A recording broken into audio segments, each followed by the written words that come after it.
Power stations कैसे पूरे शहर के लिए इलेक्ट्रिसिटी प्रोड्यूस करती हैं। अब इनके अंदर बड़ी बड़ी बैटरीज तो होती नहीं है जिसके कारण इलेक्ट्रिसिटी प्रोड्यूस हो। इनके अंदर असल में होता है बड़ा सा पंखे की तरह दिखने वाला डिवाइस, इसे हम बुलाते हैं टरबाइन। अब अगर इसे हम रोटेट करें तो इसी से इलेक्ट्रिसिटी प्रोड्यूस होती है।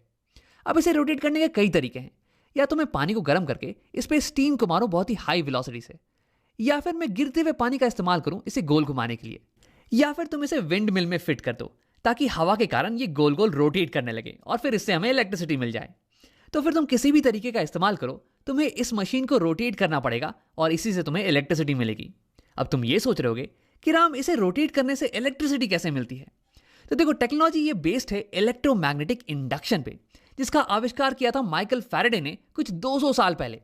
उन्होंने हमें यह कहा था कि अगर तुम एक कंडक्टिंग वायर लो और उसे मैग्नेटिक फील्ड के अंदर ऊपर नीचे मूव करो तो उसके अंदर इलेक्ट्रिक करंट इंड्यूस होने वाली है।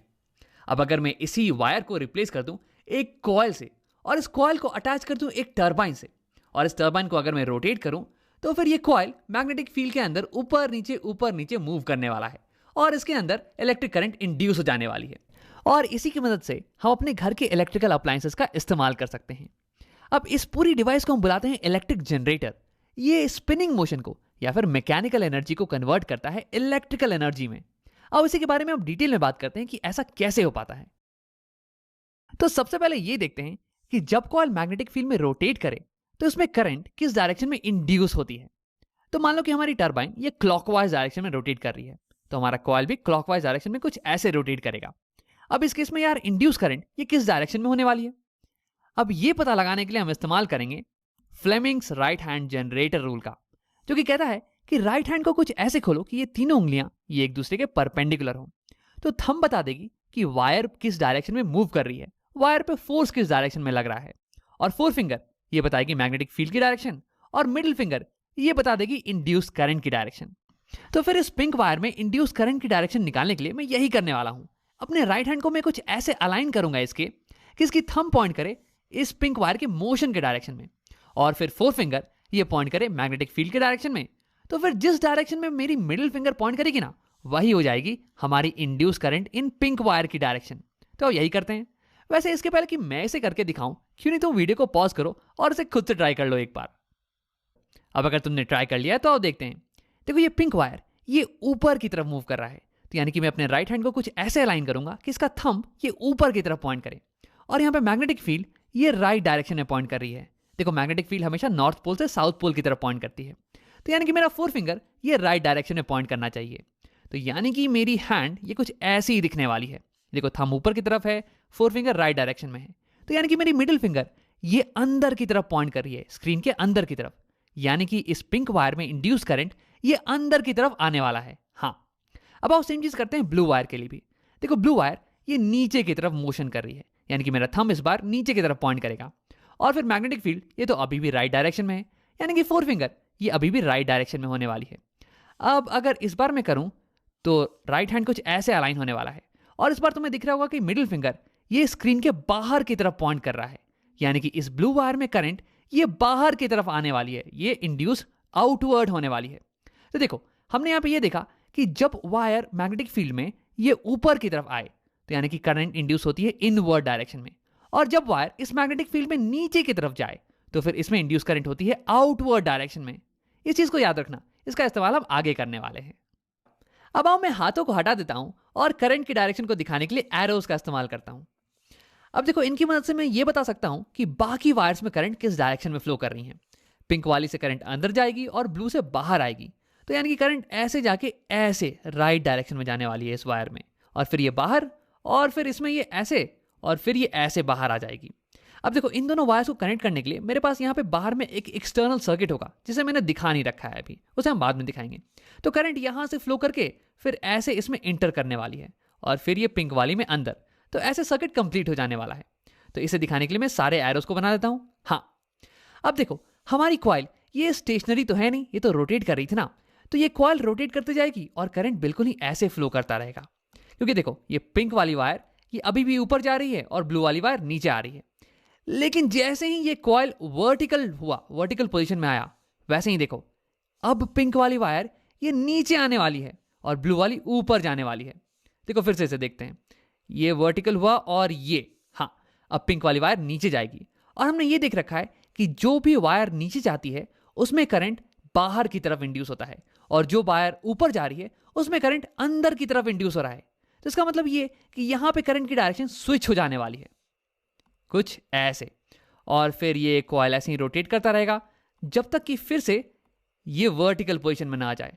और अब देखो, अब पिंक वाली वायर ये फिर से ऊपर की तरफ आने वाली है, और जब वायर ऊपर की तरफ आए तो इसमें करंट अंदर की तरफ इंड्यूस होता है।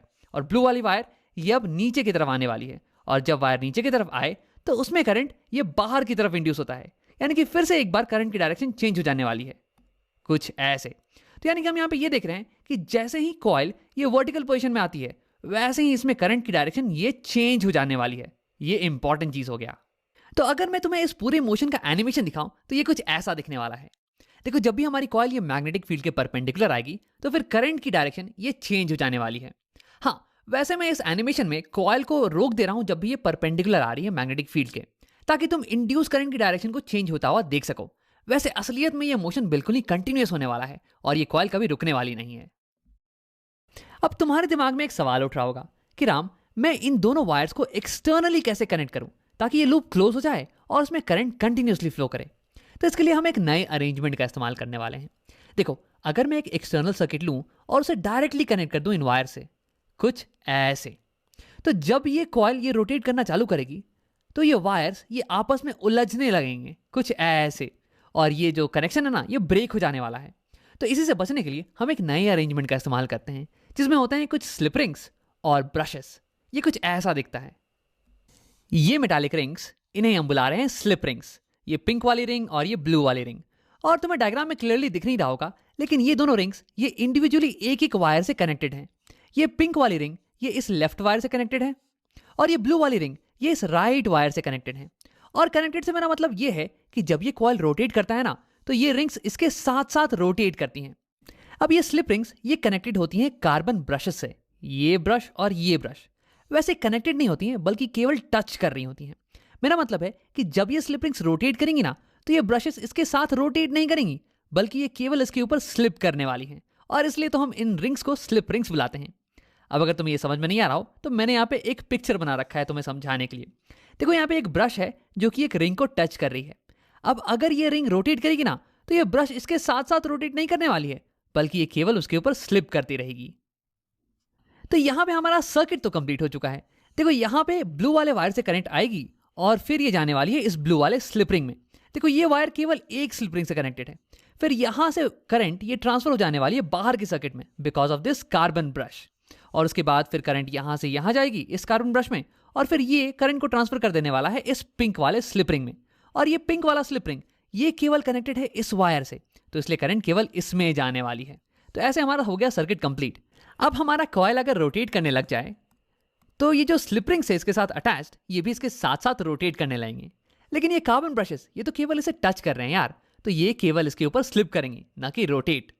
अब देखो, ये स्लिप रिंग्स और कार्बन ब्रशेस ये दोनों मिलके बाहर वाले वायर्स को उलझने से बचाती हैं, और ये अंदर के कॉइल और बाहर के सर्किट के बीच में इलेक्ट्रिकल कॉन्टैक्ट को मेंटेन रखती हैं, दोनों के बीच में सर्किट को कंप्लीट रखती हैं।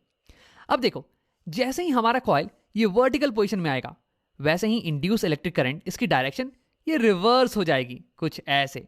तो अब करंट पिंक वाले वायर से होके पिंक वाले स्लिप रिंग के थ्रू, इस कार्बन ब्रश के थ्रू, इस बल्ब के थ्रू जाके फिर ये ब्लू वाले स्लिप रिंग में जाएगी, और फिर ये उल्टा ऐसे कॉइल के अंदर इंटर कर जाने वाली है।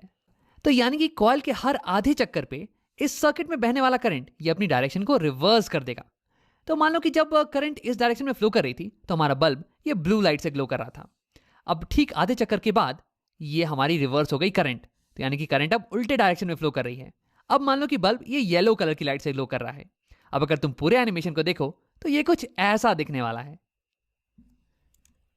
अब इस मशीन को हम बुलाते हैं जनरेटर, इलेक्ट्रिक जनरेटर, क्योंकि ये इलेक्ट्रिक करंट को जनरेट करता है। और इस करंट की खास बात यह है ना कि ये करंट हमेशा कंटिन्यूअसली अपना डायरेक्शन चेंज करती रहती है, और इसे हम बुलाते हैं ऑल्टरनेटिंग करंट या फिर एसी।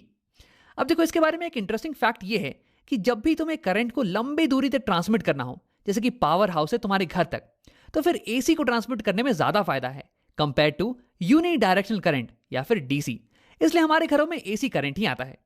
और हाँ, क्योंकि ये जनरेटर हमें एसी करंट दे रहा है, इसलिए इसे हम बुलाते हैं एसी जनरेटर। अब मान लो कि तुम्हें डीसी जनरेटर बनाना हो, जो कि तुम्हें एक डायरेक्ट करंट दे, मतलब कि इस सर्किट में जो करंट है ना, उसकी डायरेक्शन चेंज नहीं करे, बिल्कुल सेम ही रहे। मान लो कि कुछ ऐसे इसी डायरेक्शन में करंट जाए, तो उसके लिए क्या करना होगा? तो सबसे पहले आओ इन स्लिप रिंग्स को हटा देते हैं। तो अगर मुझे इस सर्किट में इलेक्ट्रिक करंट की डायरेक्शन को हमेशा मेंटेन करके रखना है, तो उसके लिए हर आधे साइकिल पे मुझे कार्बन ब्रश और इस वायर के बीच के कनेक्शन को चेंज करते रहना पड़ेगा। आप देखते हैं कि क्यों। तो देखो, इस पर्टिकुलर सेटअप में अगर मुझे चाहिए कि ये करंट की डायरेक्शन ये सेम रहे, तो मैं इस कार्बन ब्रश को इस पर्टिकुलर वायर से कनेक्ट कर दूंगा, ये पिंक वाली साइड की वायर से। तो देखो, करंट ऐसे जाएगा, ये पिंक वाले के थ्रू, फिर ब्लू वाले से होके, फिर ये बाहर निकल के आ जाएगा और ये सर्किट कंप्लीट हो गया।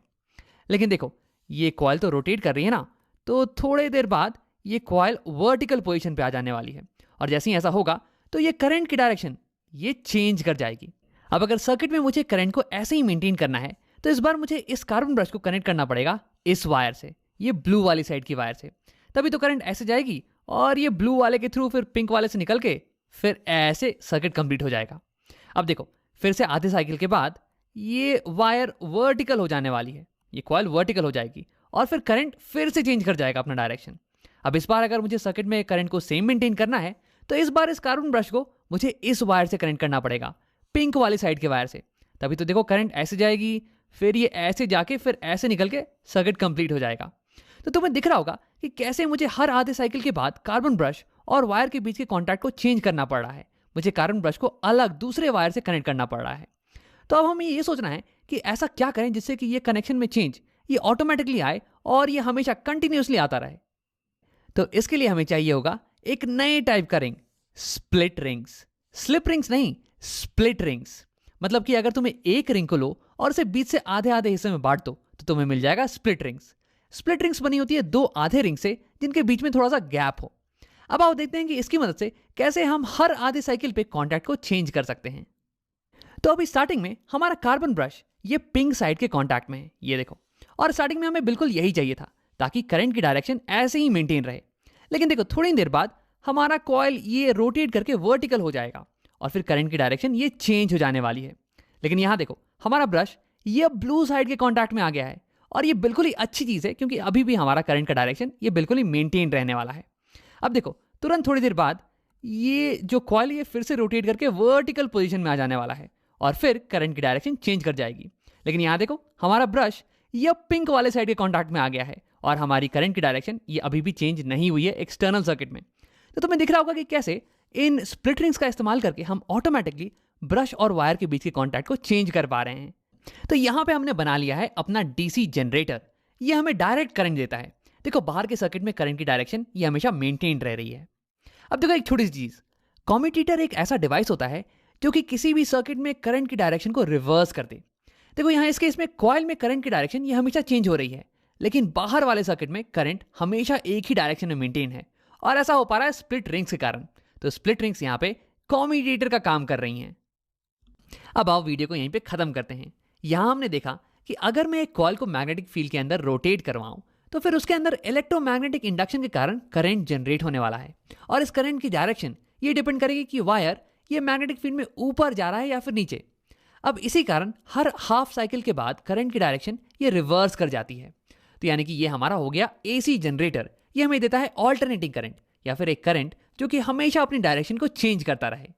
अब यहीं पे तुम अगर स्प्लिट रिंग्स का इस्तेमाल करो, तो फिर ये एक कम्यूटेटर की तरह एक्ट करने वाली हैं, और ये कार्बन ब्रश के कॉन्टैक्ट को हर आधे साइकिल के बाद चेंज कर देंगी, ताकि एक्सटर्नल सर्किट में करंट हमेशा एक ही डायरेक्शन में फ्लो करे, हमें डायरेक्ट करंट मिले, और इसे हम बुलाते हैं डीसी जनरेटर।